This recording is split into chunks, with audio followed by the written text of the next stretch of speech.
Welcome to Democracy Now!, democracynow.org, The Quarantine Report. I'm Amy Goodman. In Minnesota, the former police supervisor of Derrick Chauvin testified Thursday there was no justification for the ex-Minneapolis officer to keep his knee on the neck of George Floyd for over 9 minutes. Sergeant David Pluger was called by the prosecution in Chauvin's murder trial. Sir, based on your review of the body-worn camera footage, do you have an opinion as to when the restraint of Mr. Floyd should have ended in this encounter? Yes. What is it? When Mr. Floyd was no longer offering up any resistance to the officers, they could have ended their restraint.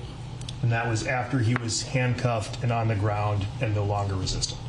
Correct. Prosecutors played a recording of a phone call Chauvin made to Sergeant Pluger after Floyd's death, in which Chauvin made no mention of pressing his knee into Floyd's neck for over 9 minutes. Paramedic Dara Smith testified George Floyd appeared to be dead when the paramedic arrived on the scene, with officers still pressing Floyd to the pavement. Smith's partner testified he had to ask Chauvin to get off George Floyd's neck or signal to him so the paramedics could check his vitals when they arrived. Also testifying Thursday was George Floyd's girlfriend, Courtney Ross, who described how the pair fell in love in 2017 after they met at a Salvation Army shelter where Floyd worked as a security guard. Ross described their shared struggle with opioid addiction. Chauvin's defense is focused on Floyd's past drug use in a bid to imply he died of an overdose, not Chauvin's knee. Floyd family attorney Ben Crump responded, quote, "Tens of thousands of Americans struggle with self-medication and opioid abuse and are treated with dignity, respect, and support, not brutality. We fully expected the defense to put George's character and struggles with addiction on trial because that's the go-to tactic when the facts are not on your side," Crump said. Texas's state Senate has passed a voter suppression bill banning drive-through voting, limiting extended early voting hours, and making it illegal for local election officials to send vote-by-mail applications to voters, even if they qualify. The legislation now heads to Texas's Republican-controlled House of Representatives. Meanwhile, religious leaders in Georgia are calling for a boycott of corporations that refuse to speak out against the state's sweeping new voter suppression law, which was signed by Republican Governor Brian Kemp last week. After headlines, we'll have the latest on Republican voter suppression efforts with Cliff Albright, executive director of Black Voters Matter, and the Oregon Governor, Kate Brown.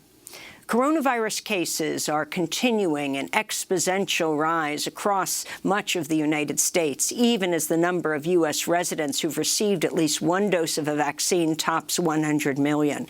On Thursday, the U.S. recorded over 79,000 new cases amidst warnings that a sharp drop in testing may be masking an even greater number of infections. More than 1,000 people died of COVID-19 Thursday. In Washington, D.C., the opening day matchup between Major League Baseball teams, the Washington Nationals and the New York Mets, was called off after at least 3 Nationals players tested positive for the coronavirus.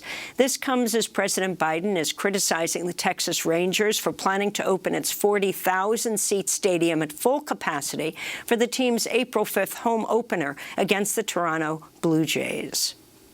A UN official is warning Burma could be headed towards civil war and appealed to the Security Council to take action to avoid an imminent bloodbath.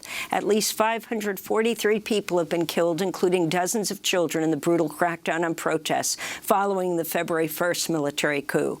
On Thursday, the military junta cut all wireless internet in Burma and charged deposed leader Aung San Suu Kyi with violating the Official Secrets Act. A representative of the ousted civilian government said foreign military intervention was needed. The shadow government has also called for a revolution to counter the military junta and said it would work on forming a unity government and drafting a new constitution.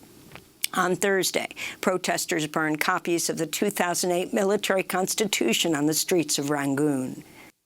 100% ထောက်ခံတဲ့ I agree 100% with what the committee representing Burma's government in exile is doing right now, as we hope to become a federal army. And as a member of the youth, I would like to join that army. In Taiwan, a high-speed train carrying nearly 500 people derailed and crashed in a tunnel, killing at least 51 people and injuring dozens more. Many of the passengers were traveling to visit family over the weekend's public holiday. It's Taiwan's worst rail disaster in decades. In Arizona, a new investigation revealed staff at the privately run immigration jail La Palma Correctional Center violated multiple pandemic protocols, verbally assaulted prisoners, and attacked prisoners with pepper spray during a peaceful protest. The report by the Homeland Security Department's Office of the Inspector General says La Palma staff failed to enforce masks and social distancing protocols, contributing to a massive spread of COVID-19 cases. The report also found staff often refused to provide medical attention to prisoners and in many cases did not refill their prescriptions, including for a cancer patient who ran out of leukemia medication. In California, Border Patrol agents deported a Honduran asylum seeker to Mexico after she went into labor while in custody. The woman had recently crossed into the U.S. with her partner. She was eventually taken to a hospital south of Tijuana, where she gave birth. President Biden held his first cabinet meeting Thursday and named the heads of 5 departments, transportation, housing, commerce, labor, and energy, to lead the charge on his recently unveiled $2.3 trillion infrastructure plan. Meanwhile, progressives continue to call for an even greater investment in infrastructure projects. This is New York Congressmember Alexandria Ocasio-Cortez speaking on MSNBC.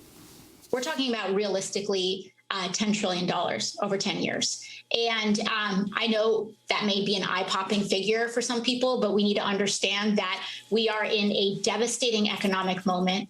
Millions of people in the United States are unemployed. We have a truly crippled healthcare system and a planetary crisis on our hands, and we're the wealthiest nation in the history of the world. Another 719,000 U.S. residents applied for unemployment benefits last week, an increase of 61,000 claims over the previous week. Recent unemployment numbers are at least 3 times higher than pre-pandemic levels, but economists say they're trending downwards as more businesses reopen and more people receive vaccines.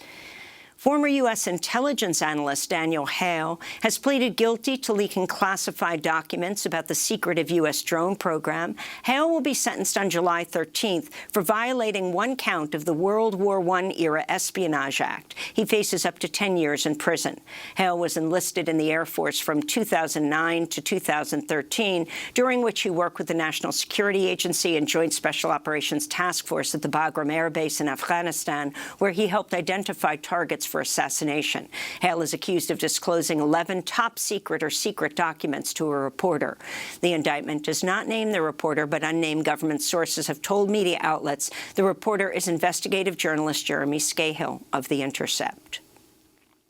New Mexico's legislature has passed a bill that would legalize recreational marijuana and expunge the criminal records of some individuals convicted of marijuana possession. Governor Michelle Lujan Grisham has promised to sign the bill, which would make New Mexico the 16th U.S. state to legalize recreational cannabis.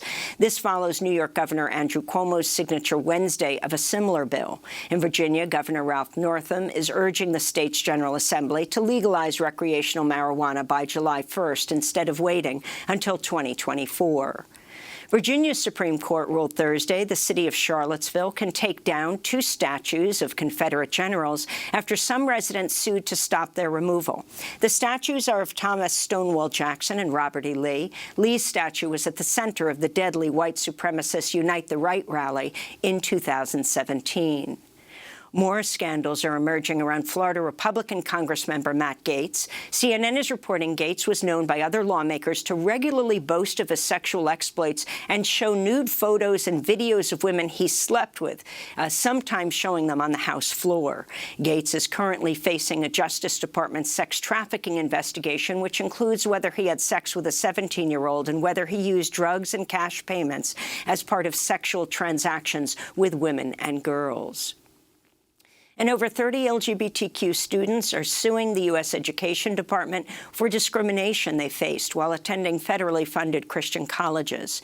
Students describe homophobic harassment, including being forced into so-called conversion therapy. Scott McSwain, one of the plaintiffs in the lawsuit, told Democracy Now! Earlier this week about his experience at the private Union University in Tennessee. 3 staff members, including the dean, told me to go to conversion therapy, told me I would be kicked out if I didn't. I am hoping that all of this educates people that this sort of thing is still happening today in America. And, you know, schools shouldn't be allowed to accept federal money and openly discriminate based off of their specific narrow view of a religious text. And those are some of the headlines. This is Democracy Now!, democracynow.org, The Quarantine Report. I'm Amy Goodman.